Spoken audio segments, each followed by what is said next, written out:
Ladies and gentlemen, how's it going? Pete Nunweiler here, author of The Ghost Between Us. It's been an exciting week for me. Last week was my last day in a corporate America job. As of yesterday, Monday, I decided that I'm going to work full-time as an author and landscape photographer. So some of you may not know that my wife and I do landscape photography on top of everything else that we do. But through the last several weeks and months, I've gotten a handful of requests, as people are asking me some about the book. What I've done is I have gone in and I've grabbed a little piece of it and I start reading a little bit to them, which it gets them a little bit excited about what they're doing. So they say, wow, you read it, nobody can share the story like you can. But so I decided, as nervous as I am to do this, I've never really read out loud to anybody other than my small children once upon a time. But so this time I decided I'm going to, in 5 parts, I'm going to go ahead and read the prologue and the first 4 chapters that are out there already. And looks like a couple of people have joined. Shannon's on. Lily is joining, but I won't keep stopping as people join. So, but I just wanted to share it. A couple of the things that happened this week. We have. I went around just this morning. I went around to a couple of bookstores. Went to Half Price Books, a couple of them in Indianapolis, as well as a wonderful place called Books and Brews. And amazing concept. You just go in there. There's books all over the place. You can just grab one off the shelf and read it, and then grab some beer and and then sit down and watch. Hang out with some friends. They've got live music some days. It's really cool. So this morning I booked 3 different book signings that are coming up, and you'll see those invites coming up on the page. But so to get into this, a few people are on here. So like I said, I'm gonna read the story to you as I wrote it, and as I mean for it to be read. So the prologue. So again, The Ghost Between Us. It is set to be released June 26th. So 3 weeks from today, man. 3 weeks from today. This is so exciting. I cannot wait. The Ghost Between Us. The prologue starts with a poem, Memories of Once Upon a Time. I wake to my alarm every morning, the radio playing your favorite artist.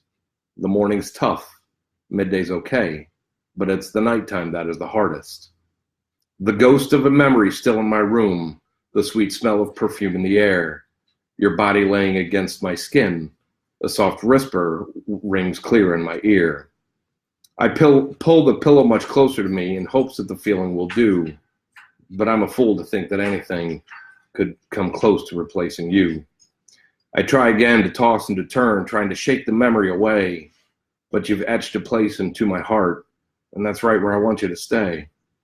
I turn over and find that another ghost is lying on that side too, looking and smiling with beautiful eyes, an image that still seems so new. I cuddle with you and drift off to sleep, wake in the morning to your favorite artist. The morning's tough. Midday's okay, but it's the nighttime that is the hardest. Your ghost returns with a beautiful smile, and your eyes sparkle like charms. You lay again against my skin, and I welcome you with open arms. I froze when I heard the news. I couldn't believe it. I was stunned into silence, truly shock. My heart sank as my back hit the wall with a thud. My knees buckled and I slowly slid down the wall. My knees met my chest with the phone still pressed to my ear. I hung up the phone with Anna just 20 minutes before. She had called to tell me that she was on her way home from a girls' night out. I smiled during the whole conversation and paced while I talked as I teased her about the rest of the night that I had planned for her.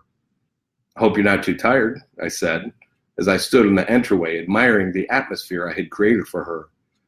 I needed to see it just as she would when she got home. The entire living room was dimly lit by 10 candles, one representing each year of our marriage. Shadows of trinkets silently danced across the walls and tables. There was a candle by the front door, one on each of the 2 bookcases I built by the fireplace. There was one on each end of the mantel, one on the coffee table, one on the dining room table, one on the granite countertop in the kitchen, and 2 in the bedroom. Every opposite candle had a different scent, starting with lavender and ending in peppermint. I had just finished walking through the house to make sure everything was just perfect. In the bedroom, her black satin chemise was laid out on the bed next to the matching robe, a perfect contrast to her long blonde hair. There was a hand towel on the nightstand with peppermint massage oil next to it. I left the bedroom and walked down the short hallway to a large opening in the dining room to the left and living room to the right. In the living room, the square dark wood coffee table had a white cloth laid across it like a diamond, with the corner slightly hanging over each side. There was a tray of sliced bananas, marshmallows, pieces of angel food cake, strawberries, and warm chocolate in a small fondue pot. The 2 skewers were displayed perfectly in front of the warm pot of chocolate. I turned the thermostat down to 67 degrees, knowing that the candles in the gas fireplace would warm the entire downstairs. The soft music of our favorite playlist made us think of relaxing on either our own back porch or the ones we had enjoyed during our trips to the Tennessee mountains so many times. "Oh, I'm not too tired," she replied. "Good, because I'm going to keep you up for a very long time." "What do you have planned?" she asked me with an anticipating smile. "Really? You truly think I'm going to tell you?" I asked. "After 14 years together, you know I'm going to keep trying. So what's the occasion?" I laughed and I said, "Does there have to be an occasion?" Which was more of a statement than a question. "It's Saturday. You're the most beautiful girl in the world, and I want to spoil you. That's the occasion." "Don't be an ass all your life, Toby." She laughed. "Oh, come on, please, just for tonight at least," I mocked, then asked how her night out with the girls was. "Oh, it was fun as always. Lots of laughter over an awesome meal. My face hurts every time that we get together from the 4 of us laughing so hard." "Oh, that's great, baby. I'm so glad you had a good time." "It's starting to snow," she told me. "It's blowing around like I'm in a snow globe. It's really pretty it's really pretty even though I'm getting sick of it. It's March, for Christ's sake. I'm ready for spring." I smiled without replying, and she asked, "So how are the book ideas coming along? Did you come up with anything?" "Nothing. I jotted some things down, but nothing is really jumping out at me." "There's no rush, babe. And you don't need to force an idea. Maybe it would be better if you just let it come to you instead of chasing after a plot." "I can't wait for you to come home and see what's in store for you," I said. "Don't you change the subject on me," she demanded with a playful giggle. "I just get discouraged sometimes since I'm not getting much of an audience with my first book. I'm sure that makes my boss happy because I won't be retiring anytime soon." I was silent for a moment and stopped pacing before telling her, "I sure do love you, sweetheart. I'm really excited for you to come home." "I love you too, baby. And you've certainly made me excited to come home." "You have no idea," I smirked. I thought about the blowing snow and changed my tone when I said, "Be careful, honey. I'll see you in a little while." "I will. See you soon, baby. I love you." "I love you too, Anna." I crouched on the tile floor of the dining room with the phone clutched tightly in my hand and shook my head in disbelief. Sir, are you still there?" the officer asked. "Yes," I whispered. "We've called to have her airlifted to community hospital. They're on their way now." Is she alive?" "She is right now, sir. They're doing everything they can. EMTs will accompany her at all times." "Okay," was all that I could say. "I'm so sorry, sir. I'll personally let her know that you'll see her soon." The phone disconnected before I could end the call. I looked around the house in deafening silence, still staring in disbelief with the words repeating in my head from the second call I answered from Anna's phone. "Hey, baby, did you miss me that much you had to call again before you got home?" But it wasn't my wife. A man's voice responded. "Tobias Miller?" "Yes, who's this?" "This is Officer Sean Carter. You're listed on a cell phone as an ICE contact. What is your relationship with Annalise Miller?" "She's my wife." "Sir, your wife's been in an accident." I listened intently as Officer Carter continued. The ambulance just arrived and they're doing everything they can for her. What do you mean they're doing everything they can for her? What happened? She's been in an accident, sir. Best we can tell, a truck entered the curve at 82nd Sergeant Road, crossed the center line and lost control. She was struck directly and her car was pushed off the road and turned upside down. Sir, are you still there? I stood up slowly, put my phone on the counter, and heard a low-flying helicopter overhead. So I looked at the ceiling, following the sound from one end to the other. My mind began to process the news the best it could. What did he mean by, she's alive right now? I moved quickly through the house and turned off the music, blew out each jar candle, and turned off the gas fireplace. I changed out of my black silk boxers into appropriate clothing and grabbed my keys and phone off the kitchen granite. After I sped out of the garage in the 2-year-old Sorrento and drove away from my house, my imagination raced with possibilities, each one worse than the previous. She's been knocked unconscious and will be fine when I get to the hospital. But they wouldn't have called for her to be airlifted as she's just been knocked unconscious. So what the heck do they know? They've made a mistake. Maybe she wasn't wearing her seatbelt and her head went through the windshield. Was she just laying there on the hood? She couldn't have been. They said her car was upside down. Was she crushed? Maybe she's got cuts all over. Maybe she's bleeding out somewhere. Oh, what if I don't make it to the hospital on time? I'm going to get there and pace in a waiting room 20 minutes for some doctor to come in, take his hairnet off, lower his head, and ask me to take a seat just to tell me that he did all he could, but she didn't make it. I shook all the thoughts and turned my focus to the road. I descended the hill towards Fall Creek Road. The light was green, so I went straight through and climbed the curvy hill on the other side. Thick woods lined each side of the road, and there was no one else driving in either direction. I heard the roar of a helicopter rotors and my heart sank once again. With a heavy sigh, I fought back anxious tears. I watched the flashing lights of the helicopter lift into the night air. The lights got smaller and the sound faded as it sped into the distance, and I realized exactly where I was. I was on 82nd Street, approaching the bend in the traffic light at Sergeant Road. I let off the gas and slowly eased my brakes when I saw flashes of red, yellow, and blue off the trees ahead. The lights were blinding as I neared the bend. I squinted and focused on the lines of the road. There was an officer directing me to stay to the right. My heart raced and I tried to focus entirely on the directions of the officer and the lines on the road amid the flashing lights. I turned just my eyes to the left without realizing what I had done. Oh, how I loathed that sight.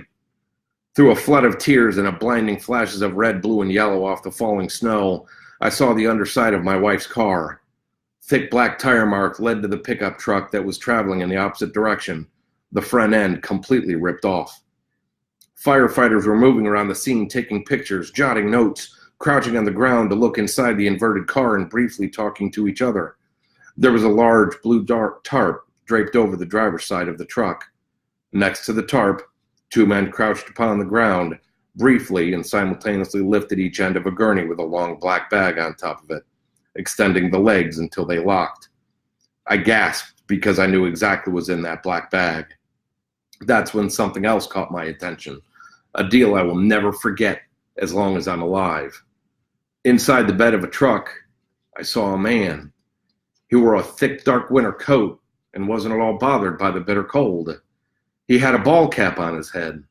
His hands were covering his face completely and his shoulders shook from sobbing. As I passed, he pulled his face from his hands, slowly turned his eyes to me, and without a sound said, "I'm so sorry."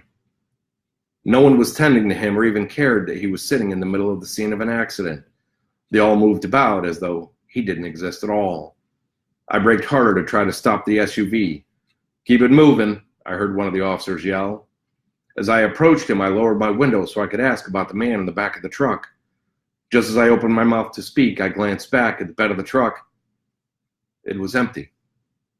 "Sir, please keep moving," the officer repeated. I stared up at him as competing emotions were now racing through me. "Please, sir," he said one more time. I turned my attention back to the road, rounded the bend, and sped forward when the road straightened.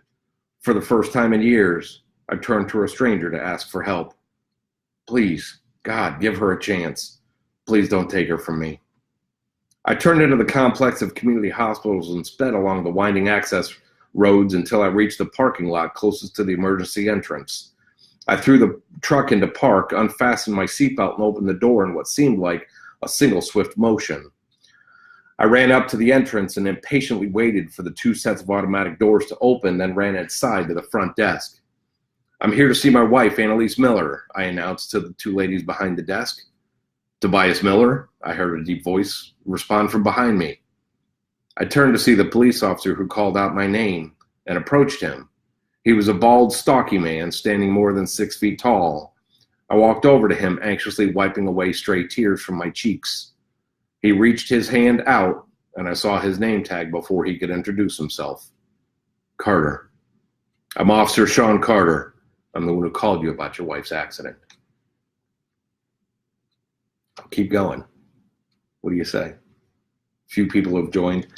Chapter 1, Reflections. How is she? Is she still? Yes, she's still here, he interrupted. They took her to the neuro ICU. I'll take you to the waiting room. They're still getting her settled, but you can wait there until they're ready for you. Can I ask you some questions? I requested. Sure, I'll answer what I can, but I don't know anything about her condition. I got right to the point. What happened?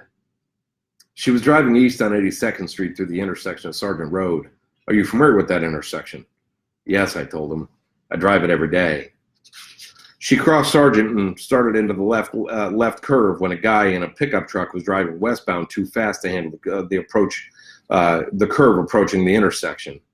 He hit the front corner of your wife's car on the driver's side. The impact rolled the car upside down. So that's the official police report? How can you be sure of what happened? I saw it happen, Mr. Miller.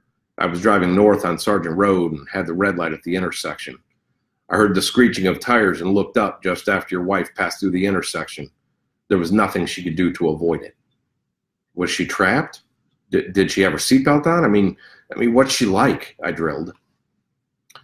She had her seatbelt on, which definitely saved her life.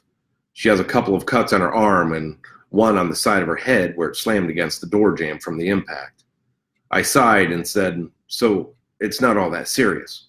Good. Sir, she hit her head pretty hard. You have to understand that we estimate the truck was going more than 40 miles an hour at the time of impact. Look, your wife is lucky to be alive. If she was a fraction of a second faster, the truck would have hit her door, and I'm quite certain we would be having a very different conversation. We had reached the waiting room, and he held the door for me to enter. I sat down and put my head in my hands with my elbows on my knees.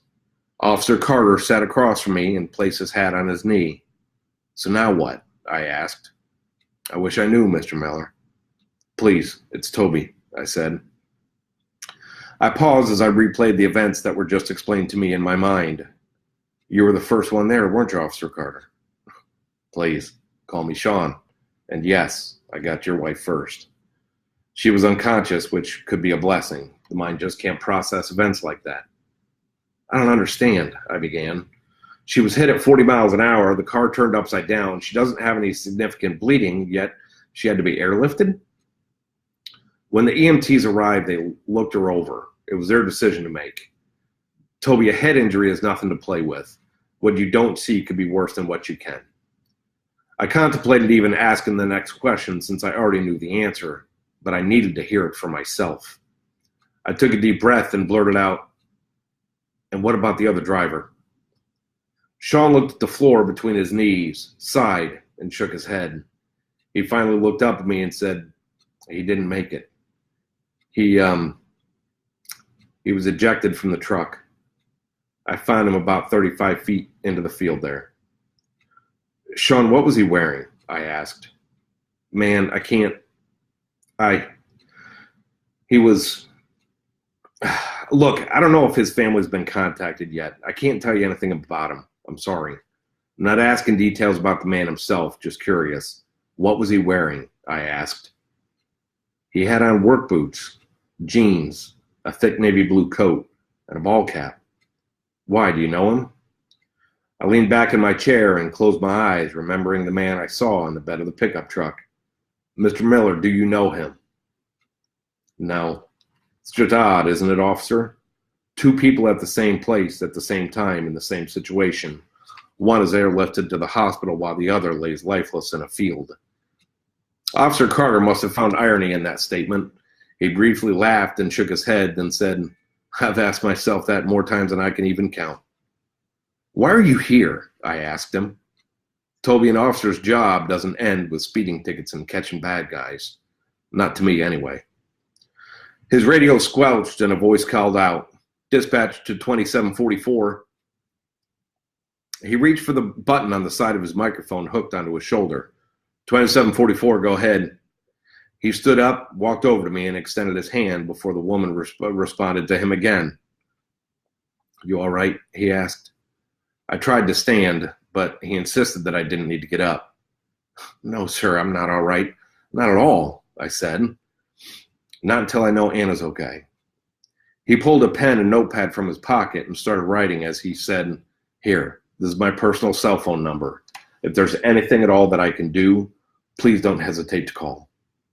Dispatch to 2744, the radio sounded again. Sean looked at me with a puzzled yet disgusted look, pushed the button on his mic again and spoke very slowly.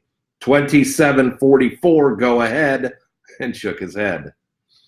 He reached down and grabbed my shoulder before turning and walked out the glass doors. I stood up again and walked towards a wall of windows opposite from the doors to the waiting room, but saw more of my own reflection than anything outside in the darkness. I paced in the waiting room, anxiously glancing every time I saw a doctor or nurse walk by. There was a small station set up with coffee and water in one corner. Another area had a stand with informational pamphlets for diabetes, sleep apnea, STDs, how to quit smoking, heart conditions, signs of concussions, and some for brain-related injuries and things that I could hardly pronounce. I walked the length of the waiting room one more time until I reached a corner seat that would offer me a view of the entire room, and I sat down again. I had never felt so alone as I did at that moment. Even when Anna and I were apart, I never felt alone.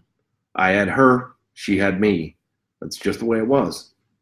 I felt lost in myself, lost in the situation. I felt helpless.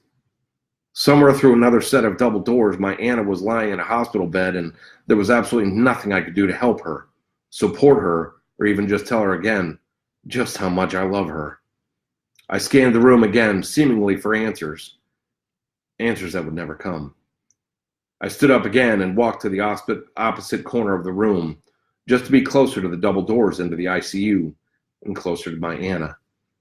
I stood as still as a statue and focused all my attention on my sense of hearing, but no sounds were reaching me. I lapped the room on the outside of the rows of chairs with my fingers interlaced on the crown of my head, looking at the ceiling, then back to the floor until I reached my corner seat again and sat down. How long am I going to have to wait? I thought to myself. Why isn't anyone coming? Is she waking up? Is she still alive? What is happening in that room back there? The doors to the waiting room opened and I quickly stood up to see who it was. She wore a blue hospital gown. Ma'am, can you tell me anything about Annalise Miller? I'm sorry, sir. I'm just changing out the coffee, she said. I walked back over to the window wall to the outside. There was still a light snow falling. The wind seemed to stop because the flakes were falling straight down now. I focused my eyes away from the snow and onto my own reflection. Do you have what it takes? Can you even handle this at all? I looked myself in the eyes as I reflected on each question, but couldn't answer either one of them. What do you see? I saw fear, I saw anxiety, and I saw confusion. I focused back to the snow and ignored the man in the reflection. I couldn't help him any more than I could help my Anna. I turned my back to him and sat down in the corner seat just as the coffee started brewing and the woman left the waiting room. Other than the gurgling coffee pot, the only sound in the room was my own rhythmic breathing. I breathed more deeply than usual, taking a moment to be thankful for the chance to be breathing at all. I placed my left hand on my heart just to feel it beating. I closed my eyes in gratitude for life itself. something I had taken for granted until just that moment. The thoughts in my head slowly cleared until my breathing regulated, my heartbeat slowed, and I focused on the chair I sat in and the room that surrounded me. The doors to the waiting room opened, and a doctor walked through. "Mr. Miller?" he said as I stood once again. "Yes." "I'm Anna's doctor. She goes by Anna, right?" "Yes, she does." "Look, I'm going to give it to you straight here, okay?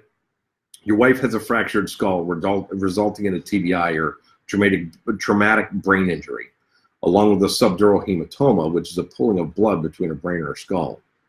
So how is she? Can I see her? Is she going to make it?"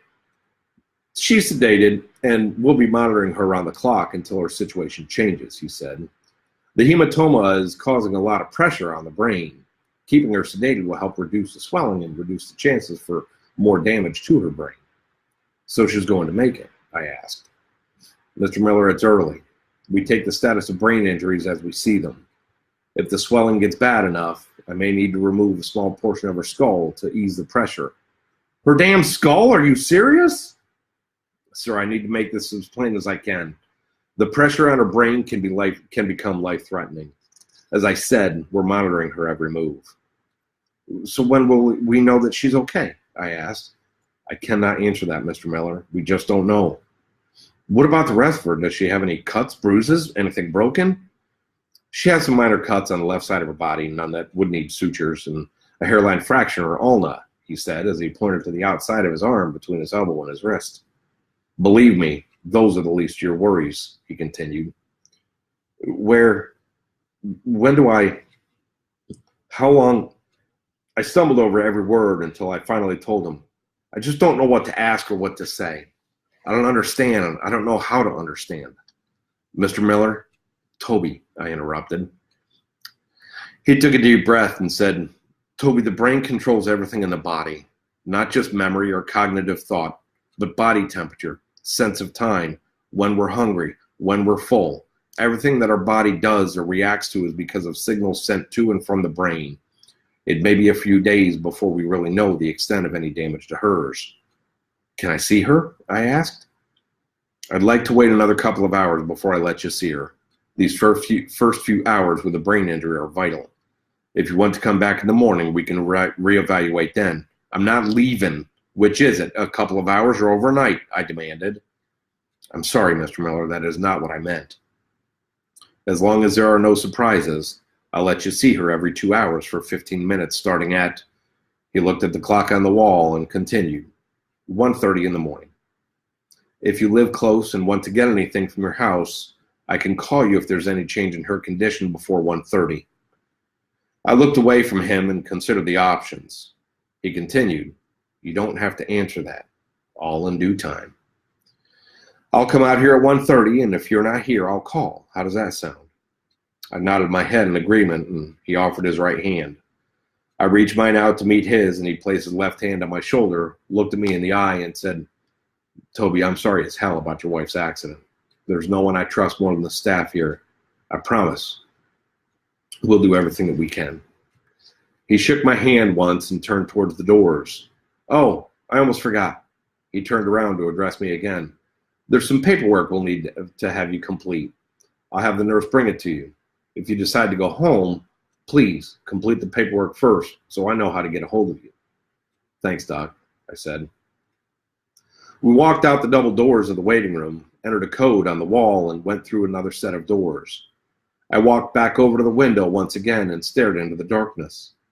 The fresh layer of snow reflected the lights of the buildings, parking lots, and streets all around, making the night glow like dusk. There were rings around the streetlights from the snowy mist. I still felt alone.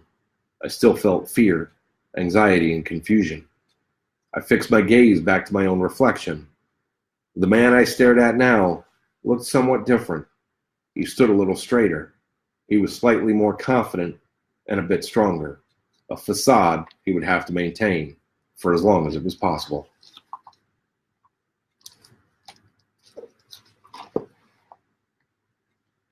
"29 minutes into this. Perhaps I will stop, and for those of you who are joining, who are on here, it's almost at 30 minutes. I will open up a new video for those that are going to watch it later. I hope you jump back on. Thank you. I'm gonna start another live video like right now.